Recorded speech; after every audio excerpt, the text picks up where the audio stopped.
ইব্রাহিম আলাইসাল্লাম নবুয়ত প্রাপ্ত হয়ে সবার মাঝে আল্লাহর দ্বীন প্রচার করা শুরু করলেন। সেই সময় সবাই মূর্তি পূজারী ছিল। তিনি সবাইকে বলতে লাগলেন, এই সকল নিষ্প্রাণ মূর্তি যারা কিনা শুধুমাত্র মাটি অথবা কাঠ দিয়ে তৈরি, তোমরা কিভাবে এদের পূজা করো? তোমরা এদের ইবাদত করে কিভাবে শান্তি পাও? তোমরা তো নিজেই এদেরকে নিজের হাতে তৈরি করেছো। তখন তিনি ভাবলেন যে আমাকে একটা কঠিন পদক্ষেপ নিতে হবে। ইব্রাহিম আলাইসাল্লামের অঞ্চলের লোকেরা বছরে একটি বিশেষ দিনে উৎসব পালন করত। সেই উৎসবের দিন তারা নাচ গান, আমোদ প্রমোদ এবং বিভিন্ন নিষিদ্ধ আচার আচরণ পালনে মত্ত হয়ে উঠত। তারা ইব্রাহিম আলাইসাল্লামকে সেই উৎসবে দাওয়াত দিয়েছিল, কিন্তু একজন নবীর পক্ষে এই ধরনের দাওয়াত গ্রহণ করা এবং এই ধরনের দাওয়াতে উপস্থিত থাকা একেবারেই শোভনীয় নয়। তাই ইব্রাহিম আলাইসাল্লাম নিজের শরীর খারাপের অজুহাতে দিয়ে অনুষ্ঠানে আর যাননি। তিনি মনে মনে পরিকল্পনা করলেন, এটাই একটা ভালো সুযোগ।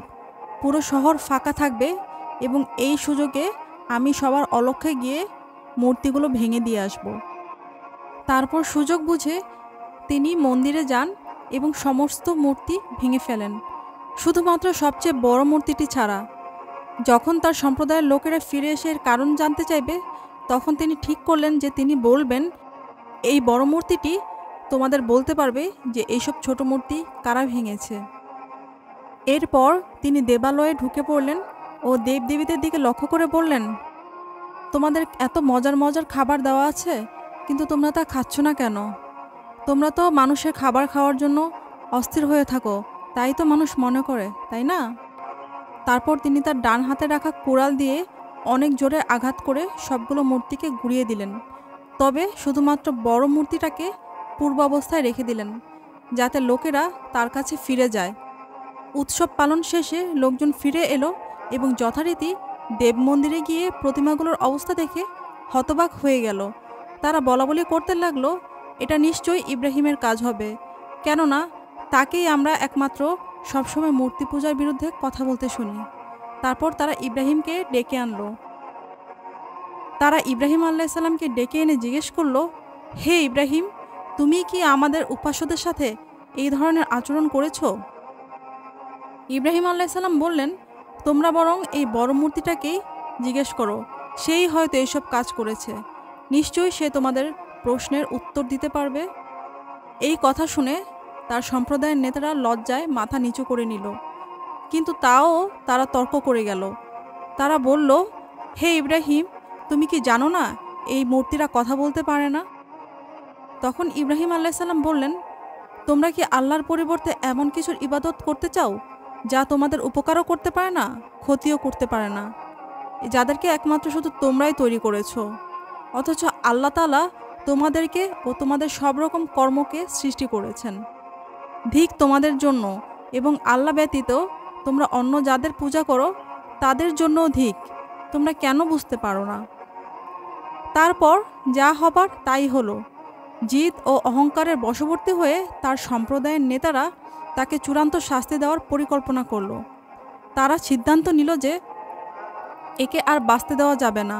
শুধু তাই নয়, একে এমন দৃষ্টান্তমূলক শাস্তি দিয়ে মারতে হবে যেন কেউ এর দলে যেতে সাহস না করে। তারা তাকে জীবন্ত পুড়িয়ে মারার প্রস্তাব পেশ করল এবং তারা চিন্তা করল সবাই মিলে তারা বাদশাহ নমরুদের কাছে যাবে এবং ইব্রাহিম আলাইসাল্লামকে পুড়িয়ে মারার প্রস্তাব পেশ করবে এবং তারা এই বিষয়টাকে আরও বাড়িয়ে এবং বানিয়ে বলবে যেন কোনোভাবেই ইব্রাহিম আলাইসাল্লাম নমরুদের হাত থেকে রক্ষা না পান। কিন্তু ইব্রাহিম আলাইসাল্লামকে বাদশার কাছে নেওয়ার খুব প্রয়োজন ছিল। তারা নিজেরা ইব্রাহিম আলাইসাল্লামকে সরাসরি কোনো শাস্তি দেওয়ার ক্ষমতা ছিল না, কেননা ইব্রাহিম আলাইসাল্লাম সেই সময় সম্রাট অর্থাৎ নমরুদের মন্ত্রী আজরের ছেলে ছিল, আর আজর তখন অনেক প্রভাবশালী ছিল। সুতরাং তারা সরাসরি তাকে শাস্তি না দিয়ে সম্রাট অর্থাৎ নমরুদের দরবারে পেশ করল। নমরুদের দরবারে ইব্রাহিম আলাইসাল্লামকে পেশ করার পর ইব্রাহিম আলাইসাল্লাম ভাবলেন, এটাই আমার জন্য একটা দারুণ সুযোগ। এই সুযোগে আমি এই মূর্তি পূজক রাজাকেও আল্লাহর ধর্মের দাওয়াত দিয়ে দেই। সেই সময় বাদশাহ নমরুদ 400 বছর ধরে রাজত্ব করায় সে খুব উদ্ধত ও অহংকারী হয়ে উঠেছিল এবং সে একমাত্র নিজেকেই উপাস্য ভেবেছিল। সে অন্যান্য লোকের মধ্যে নিজেকে পূজা করার জন্য ধারণা ছড়িয়ে দিয়েছিল এবং তার সকল প্রজাদের নমরুদকে পূজা করতে বাধ্য করেছিল। তাই সে অবাক হয়ে ইব্রাহিম আলাইহিস সালামকে জিজ্ঞেস করলেন, হে ইব্রাহিম, তোমার উপাস্য কে? নমরুদ ভেবেছিল ইব্রাহিম আলাইহিস সালাম তাকেই উপাস্য বলে স্বীকার করে নেবে, কিন্তু ইব্রাহিম আলাইহিস সালাম নির্ভীক কণ্ঠে জবাব দিলেন, আমার পালনকর্তা তিনি, যিনি মানুষকে বাঁচান ও মারেন। মোটা বুদ্ধির নমরুদ তখন বললেন, আমি উপাস্য, কেননা আমার মানুষকে বাঁচানোর এবং মানুষকে মারার দুটো ক্ষমতাই আছে। তখন তিনি দুজন জেলবন্দিকে হাজির করলেন এবং একজন জেলবন্দি মুক্ত করে দিলেন এবং অপর জেলবন্দিকে নিজের হাতে খুন করলেন।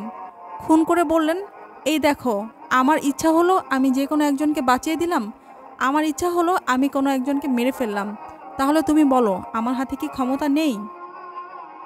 ইব্রাহিম আলাইহিস সালাম হাসলেন আর বললেন, আপনি বোকার মতো কথা বলছেন। আপনি তো নিজেকে উপাস্য মনে করেন এবং আপনি তো সূর্য দেবীর অবতার মনে করেন নিজেকে। তাহলে আপনি এক কাজ করেন, আগামীকাল সূর্যকে পূর্ব দিক থেকে না বরং পশ্চিম দিক থেকে উদিত করে দেখান। এই কথা শুনে নমরুদ প্রচণ্ড রেগে গেল। সে বলল, তুমি আসলেই অনেক বেশি উদ্ধত।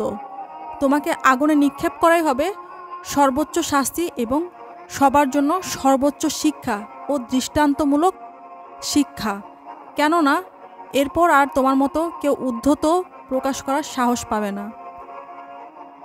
অতঃপর নমরুদ তার প্রহরীদেরকে বললেন, বিশাল একটা অগ্নিকুণ্ড তৈরি করো। তখন তার প্রহরীরা বিশাল একটা অগ্নিকুণ্ড তৈরি করলো। সেই অগ্নিকুণ্ডটি এতই বড় ছিল এবং তার আগুন এতই বিশাল ছিল যে তার উপর দিয়ে কোনো পাখিও উড়ে যাওয়ার সাহস পায়নি। তারপর ইব্রাহিম আলাইহিস সালামকে সেই অগ্নিকুণ্ডে ফেলানোর জন্য নিয়ে আসা হলো, কিন্তু জিবরাইল আলাইহিস সালামের বাধার কারণে তারা ইব্রাহিম আলাইহিস সালামকে অগ্নিকুণ্ডে ফেলতে পারছিল না। তখন নমরুদ ইবলিশের পরামর্শে সবাইকে আদেশ করলো, তোমরা অগ্নিকুণ্ড ঘিরে নগ্ন নারীদের নৃত্য করতে বলো। যখন নগ্ন নারীরা অগ্নিকুণ্ডকে ঘিরে নৃত্য করা শুরু করলো, তখন জিবরাইল আলাইহিস সালাম সেই জায়গা পরিত্যাগ করলেন। জিবরাইল আলাইহিস সালাম সেই জায়গাটা পরিত্যাগ করার কারণে তারা খুব ভালো একটা সুযোগ পেয়ে গেল ইব্রাহিম আলাইহিস সালামকে অগ্নিকুণ্ডে ছুঁড়ে ফেলার। তারা ইব্রাহিম আলাইহিস সালামকে অগ্নিকুণ্ডে ছুঁড়ে ফেললেন এবং 40 দিন ধরে ইব্রাহিম আলাইহিস সালামকে সেই অগ্নিকুণ্ডে জ্বালালেন। 40 দিন পর যখন অগ্নিকুণ্ডটি নিভে গেল, তারা অবাক হয়ে দেখলেন ইব্রাহিম আলাইহিস সালাম ফুলের বিছানায় শুয়ে আছেন। তিনি সম্পূর্ণ অক্ষত আছেন। আল্লাহ তাআলার কি মহিমা! আল্লাহ তাআলা আগুনকে বলেছিলেন, হে অগ্নি, তুমি ইব্রাহিমের জন্য শীতল ও নিরাপদ হয়ে যাও, যার কারণে আগুন শীতল ও নিরাপদ হয়ে গিয়েছিল এবং ইব্রাহিম আলাইহিস সালামের তিলমাত্র ক্ষতিও হয়নি। ইব্রাহিম আলাইহিস সালামের এই অবস্থা দেখে সবাই, এমনকি তার সম্প্রদায়ের লোক পর্যন্ত অবাক হয়ে গিয়েছিল। মূর্তি ভাঙার কারণে ইব্রাহিম আলাইহিস সালামকে শাস্তি নয় বরং আল্লাহর অনুগ্রহের শিকার হতে হয়েছিল। এটা ছিল ইব্রাহিম আলাইহিস সালামের আল্লাহর পথে এগিয়ে যাওয়ার দৃঢ় পদক্ষেপ।